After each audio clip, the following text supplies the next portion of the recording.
ایک بڑا ہی عجیب مقولہ ایک بزرگ کا نقل کیا گیا ہے کہ جو 7 باتوں پر عمل کرے اور 7 پر نہ کرے اس کا عمل بیکار ہے۔ جو 7 باتوں پر عمل کرے اور 7 پر نہ کرے تو اس کا عمل جو ہے وہ بیکار ہے۔ بڑا عجیب مقولہ ہے۔ پہلا تو یہ کہ اللہ کے خوف کا دعویٰ کرے لیکن گناہوں سے پرہیز نہ کرے تو اس کا یہ دعویٰ غلط اور بالکل لا حاصل ہے۔ 2، اللہ رب العزت سے ثواب کی تو امید رکھے لیکن نیک عمل نہ کرے۔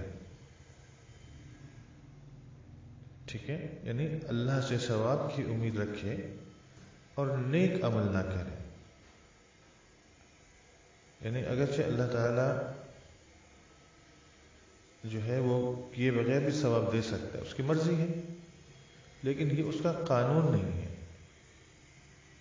اس کا قانون کیا ہے کہ ثواب نیک عمل کرنے والے کو ہی ملے گا۔ ٹھیک ہے۔ 3، نیک کام کرنے کی خواہش تو ہو لیکن عزم نہ ہو، یعنی پختہ ارادہ نہ ہو، پکا ارادہ نہ ہو۔ 4،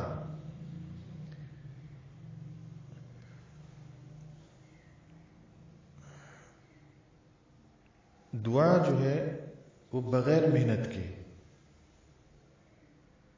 دعا بغیر محنت کی، یعنی نیک بننے کی کوشش بالکل نہ کرے، بس تنہا دعا پر اکتفا کرتا رہے تو وہ محروم رہے گا۔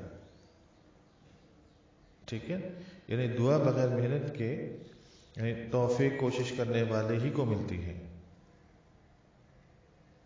صحیح۔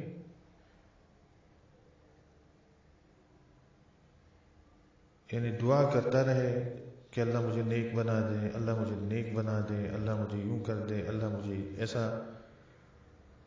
لیکن ان کاموں کے لیے کوشش نہ کرے، بس دعا ہی دعا کرتا رہے لیکن کوشش نہ کرے۔ اللہ رب العزت ارشاد فرماتے ہیں والذین جاہدوا فینا لنہدینہم سبلنا، کہ جن لوگوں نے ہمارے لیے محنت کی ہم ان کو ضرور اپنا راستہ دکھائیں گے۔ نمبر 5، استغفار بلا ندامت، یعنی زبان سے استغفار تو کرے لیکن دل میں ندامت پیدا نہ ہو تو ایسے استغفار سے فائدہ کیا۔ نمبر 6،